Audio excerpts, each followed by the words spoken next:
Assalamualaikum warahmatullahi wabarakatuh.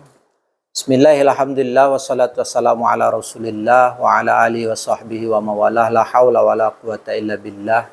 Amma ba'ilahi anta maqsudi wa ridhaka matlubi atini mahabbataka wa ma'rifataka. Saudaraku seiman, sebangsa dan setanah air, kita menyadari bahwa kondisi rakyat itu banyak yang susah, banyak yang galau, dan banyak memiliki hajat hidup. Ketika saya melihat ocehan ketua, YouTube ocehan ketua, banyaknya teman-teman dan saudaraku yang hari ini komplain terhadap apa yang saya sampaikan, saya jawab, insya Allah saya tidak iri. Kalau iri, beliau jauh, ngapain saya iri? Enggak. Pak Dewi Susanto kaya, mau kaya gimana pun nggak ada iri. Tangga saya kaya, saya nggak iri. Apalagi yang jauh. Saudara saya kaya, teman saya lebih kaya dari saya, dia tidak lebih pintar dari saya tidak iri. Dan itu boleh teman-teman tanya nanti orang yang dekat-dekat dengan saya, atau boleh tanya di YouTube. Boleh nanti ditanya di YouTube. Siapa yang kenal Rudi Suntari? Orangnya iri atau tidak? Nah, nanti akan kelihatan. Kalau ada yang kenal sama saya di Medan pasti bilang, oh itu iri. Itu nih. Sepanjang sejarah mungkin teman-teman belum ada teman saya yang bilang kau tukang iri, nggak ada. Nah, jadi untuk melihat seseorang itu lihat jejak rekam. Yang kedua, yang perlu saya sampaikan adalah kearifan lokal. Kearifan lokal itu kan adalah budaya yang lahir dari satu daerah, satu tradisi. Tentu kearifan lokal ini juga namanya budaya, budi dan daya. Berarti dia lahir dari dasar akal fikir seseorang. Jadi seseorang menciptakan, misalnya di Indonesia itu ada takjiah, kumpul rame-rame, itu tidak ada di Arab, tidak ada di Mesir, karena takjiah itu kearifan lokal di Indonesia. Jadi polanya memang bertakjiah, berkunjung rame-rame lalu membaca Al-Quran, dan itu dilahirkan oleh para ulama-ulama kita yang menjaga kerukunan itu. Jadi dilahirkan dengan pola pikir, tujuannya adalah supaya bisa bersama. Jadi kearifan lokal itu dilahirkan dengan dasar fikir, kemudian punya dasar lah sesungguhnya. Itu kearifan lokal. Kearifan lokal apa yang mau kita buat? Dulu ada, saya masih kecil, dulu ada memang dalam satu air itu air Jumat, air malam Jumat, ditampung tanpa kena titisan seng atau atap, dia langsung dari langit. Kemudian air hujan itu ditaruh di rumah, di dalam toples, lalu di dalam itu misalnya ada ayat 1000 dinar dengan harapan taruhkan ayat 1000 dinar, kemudian dibacain doa-doa, misalnya bismillahirrahmanirrahim, alhamdulillahirabbil alamin, semoga dengan membacakan ayat suci Al-Quran ini ke dalam air ini sehingga air ini bisa menjadi obat. Dan itu masih bisa diterima karena apa yang dibacakan adalah ayat-ayat suci Al-Quran. Saudaraku, di dalam buku-buku yang pernah kita baca, air itu mengandung kristal sesuai dengan kondisi seseorang itu. Kalau dibacakan dia dengan ayat-ayat yang bagus, maka air itu akan mengandung kristal yang baik. Anda boleh nanti buat contoh, misalnya memasak nasi. Gitu masak nasi, lalu kemudian nasi itu kemudian setelah dimasak lalu diucapkan, ya, misalnya bahasa kotor atau bahasa kebun binatang, anjing, babi, bodoh, pauk, tutup. Kemudian di toples yang satu nasi juga itu, lalu kemudian nasi yang sudah di dalam toples tadi dibuka, lalu kemudian cantiknya, bagusnya, bismillahirrahmanirrahim, gitu. Tutup lagi. Besok buka lagi toples yang kita caci maki dengan kebun binatang tadi, lontong, baik, ya, kolor samamu misalnya. Saking marahnya kan kalau orang Medan bilang kolor sama, sempak sama kau. Ah gitu deh orang. Nah, tai amamu ada ya. Nah, jadi nasi yang kita dalam satu toples tadi itu ucapan yang kotor itu lebih cepat basi ketimbang nasi yang dalam toples yang kita puji-puji, kita sebut yang bagus-bagus, dan itu lebih lama basinya.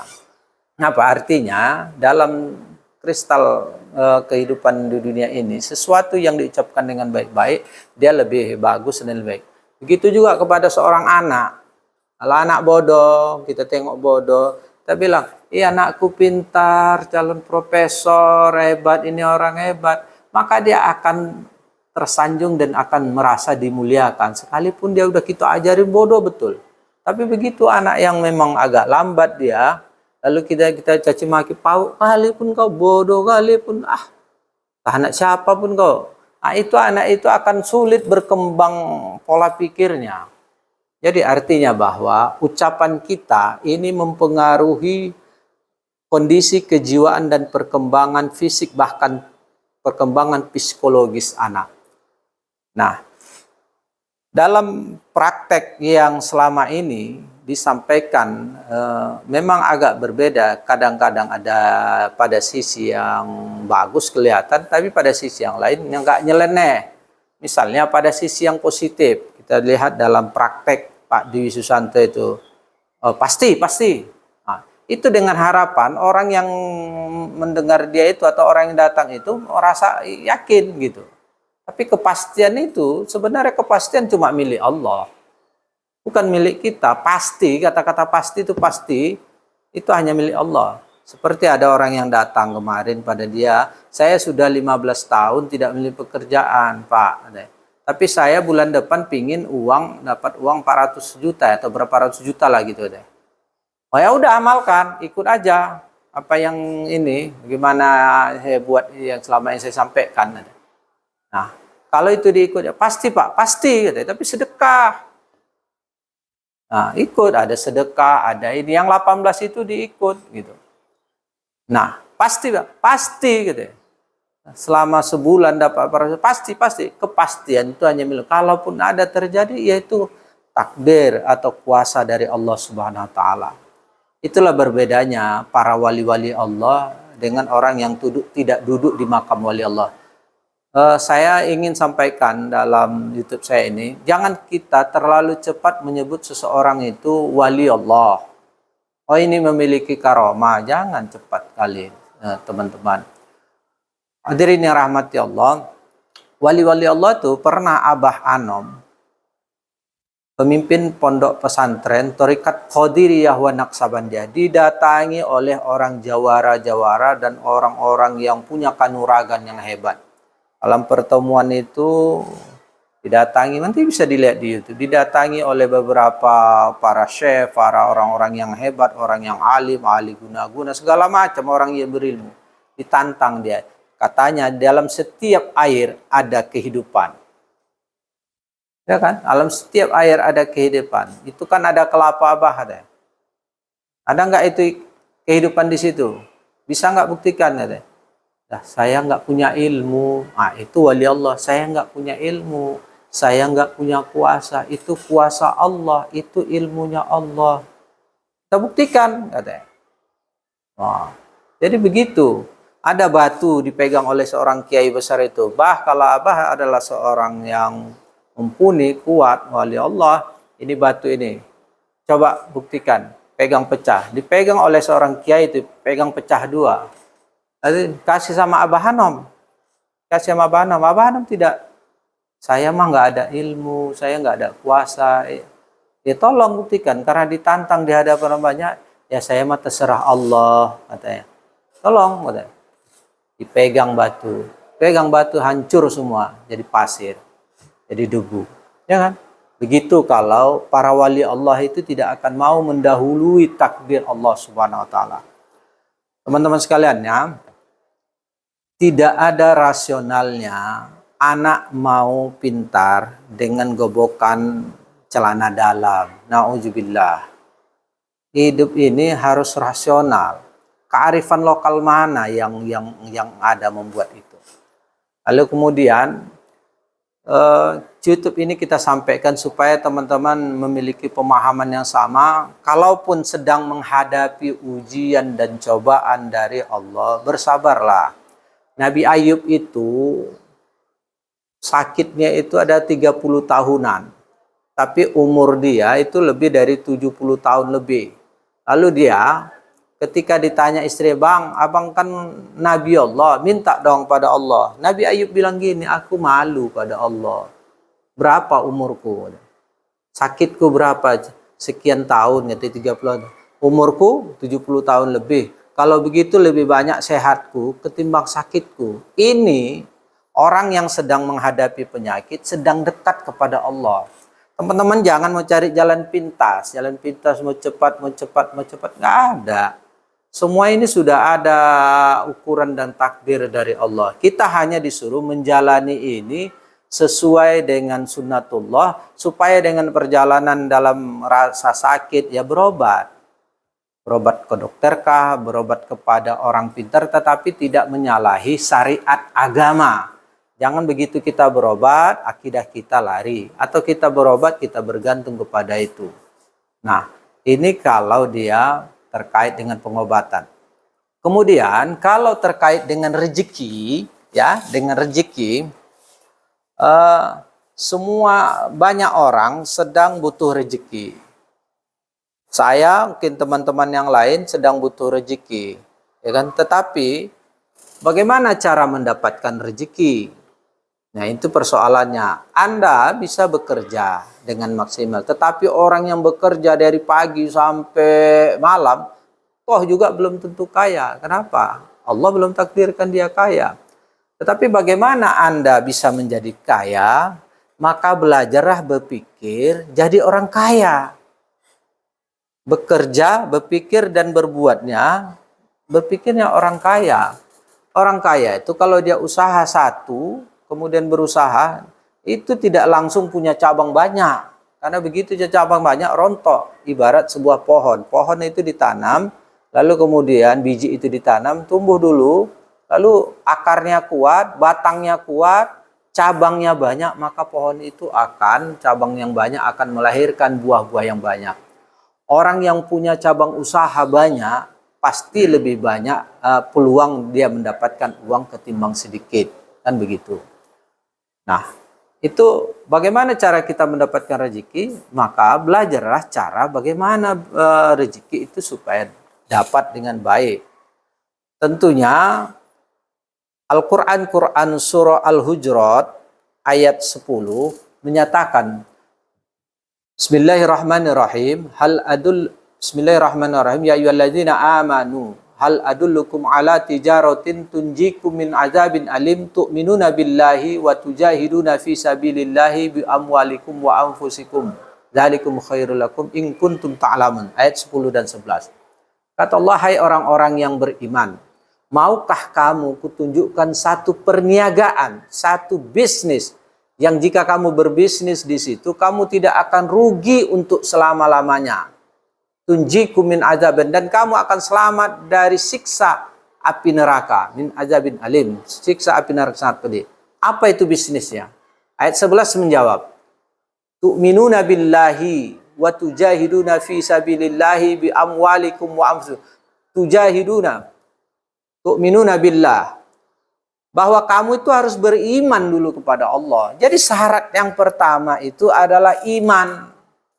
Kalau kamu beriman dengan Allah, yakin penuh kepada Allah bahwa Allah yang maha memberi rezeki, Allah yang mendatangkan rezeki, Allah yang mengaturmu, maka rezekimu pasti akan datang. Kamu tidur pun di rumah, datang orang.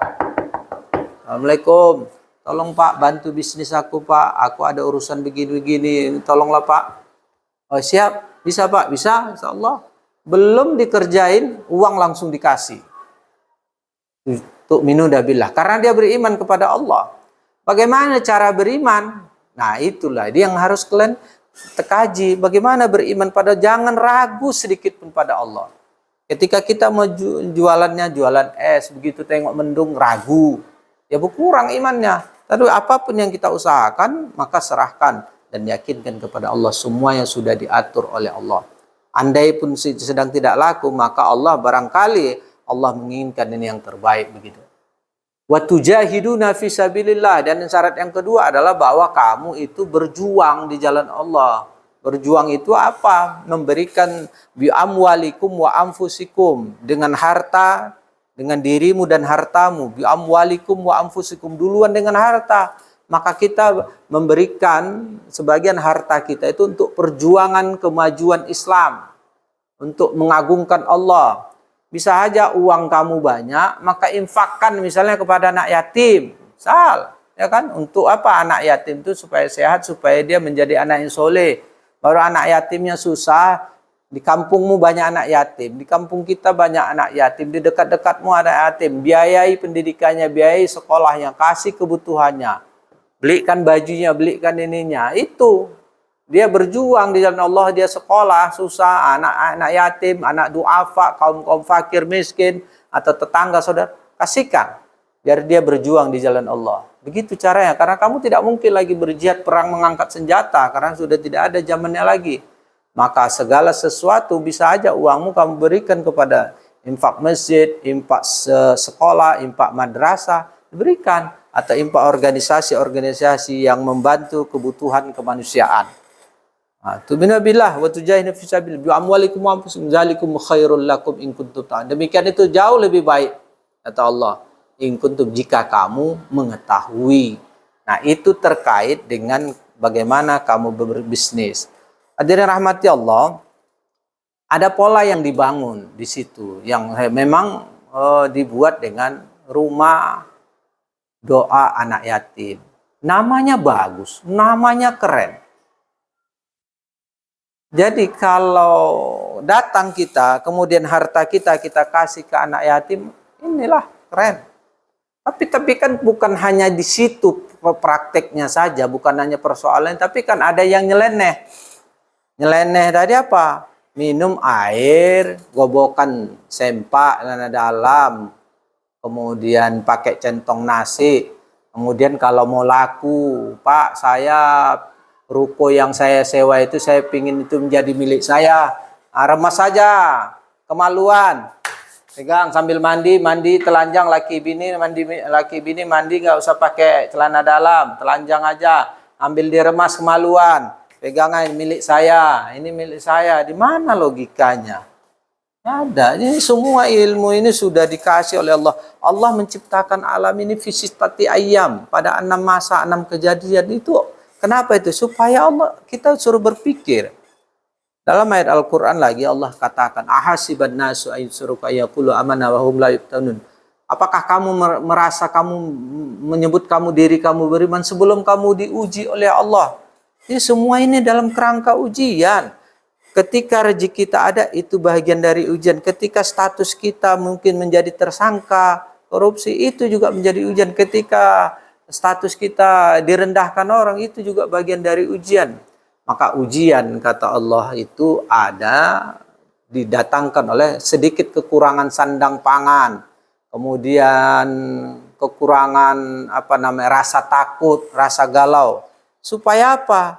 Supaya kita keluar dari keadaan rasa takut, rasa galau, supaya kita berpikir loh.